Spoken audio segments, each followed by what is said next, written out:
Assalamualaikum warahmatullahi wabarakatuh. Good afternoon to all my students. So how are you? I hope in a good condition. So today we are going to continue our material. So our last material is talk about passive voice. Jadi materi yang lalu kita bicara tentang passive voice. So today we are going to learn about explanation text. Hari ini kita akan belajar tentang explanation text. So first, before we start, you have to know about what is the meaning of explanation. Explanation itu artinya apa? Penjelasan, ya. Jadi hari ini kita akan belajar bagaimana cara menulis atau membuat teks yang berisikan suatu penjelasan. Oke, dari judulnya saja sudah tentang menyangkut explanation text.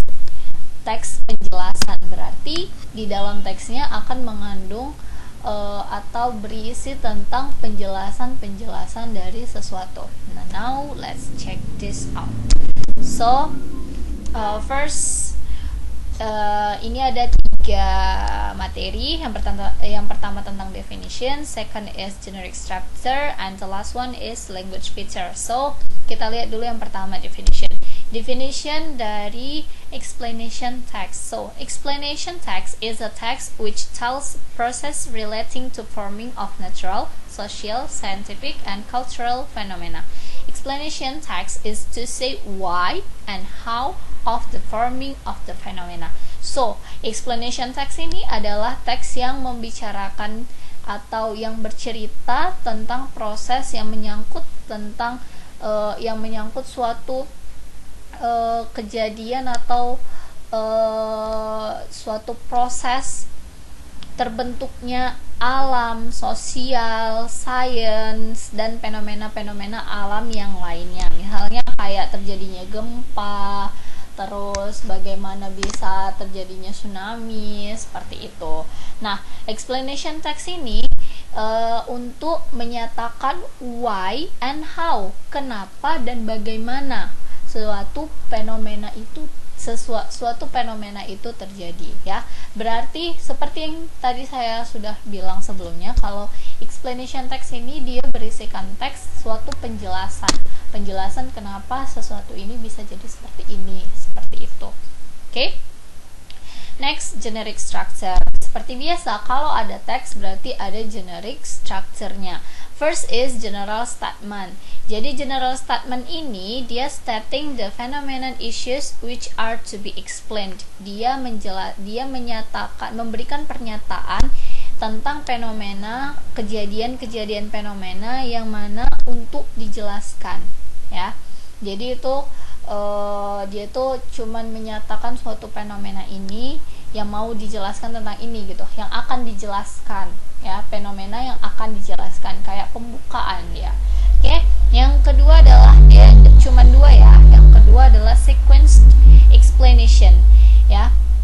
Sequence explanation ini adalah urutan penjelasan, ya, yang mana stating the series of steps which explain the phenomena, yang mana dia ini memberikan pernyataan suatu rangkaian atau langkah-langkah yang mana menjelaskan tentang fenomena. Itu dia tadi. Jadi ada pembuka, isi, ini seharusnya ada satu lagi closing, ya. Cuman nggak saya tambahin karena harus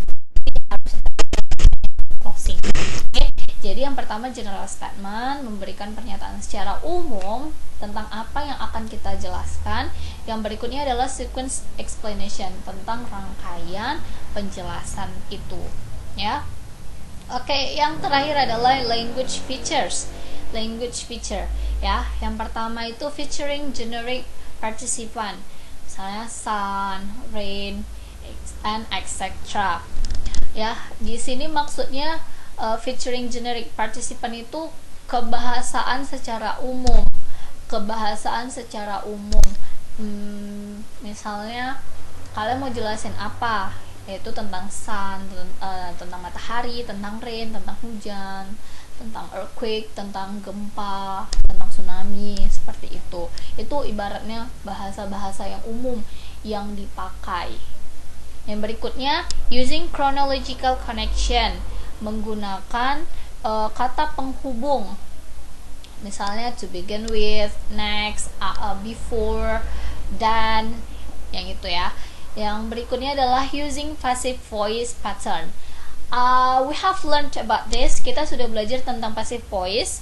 Jadi menurut saya akan mudah untuk kalian kalau memang sudah kalian pahami tentang passive voice. Dan yang terakhir, using simple present tense. Kenapa tidak pakai past tense? Karena ini suatu pernyataan. Suatu pernyataan itu harus menggunakan simple present tense. Oke.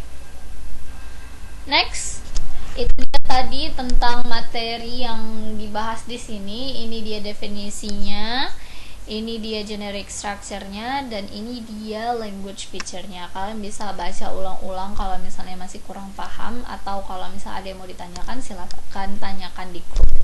Oke, next, ini adalah contoh text explanation text ya. Jadi ini adalah making paper from wood chips, dari kayu, dari rempah-rempahan kayu. Oke, jadi di sini sudah saya klasifikasikan. Sebenarnya ini contohnya saya ambil dari LKS. Kalau misalnya kalian kurang puas lihat di sini, kalian bisa lihat langsung di LKS. Ini sudah saya klasifikasikan, sudah diklasifikasikan menurut generic structure-nya. Jadi di sini ada a general statement, sequence explanation, and di sini juga ada why or how something occurs, kenapa dan bagaimana sesuatu itu terjadi. Kalian bisa baca sendiri general statement-nya itu yang gimana, sequence explanation-nya itu gimana, dan why or how something occurs ini itu bagaimana, dan yang terakhir closing-nya kira-kira seperti apa. Oke, itu dia tadi ya. Berarti kalau di general statement itu dia pembukaannya secara umum, bagaimana wood chipping is a process used to obtain pulp and paper products from forest trees. Jadi dia menjelaskan secara umum tentang apa yang mau kita jelaskan di sini. Dia jelaskan dulu tentang proses wood chipping itu, kemudian the sequence explanation di sini. Next, the tops and branches of the trees are cut out and then the logs are taken to the mill ya. Dia di sini memberikan pernyataan tentang langkah-langkah sebuah fenomena itu terjadi atau bagaimana pembuatan kertas itu gitu.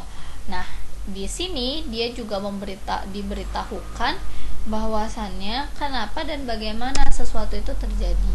Di sini sudah ada, kalian bisa baca langsung dari LKS atau boleh di post, kalian bisa lihat dari sini langsung. Oke, so that's all about our material today. Cuman tentang ini.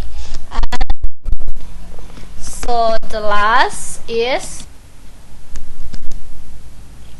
so ini adalah assignment untuk kalian, ada di LKS halaman 50 page 50. Itu ada bagian reading di situ yang judulnya global warming. Di situ ada teksnya, terus ada questionsnya. Silahkan dijawab pertanyaannya. Okay, I think it's enough for today. If you have a question, you can ask me in our WhatsApp group, or you can send me directly message. Oh ya, kalau misalnya untuk tugasnya ini ditulis di buku aja, nggak usah di double folio. Okay, see you in our next material. Assalamualaikum warahmatullahi wabarakatuh.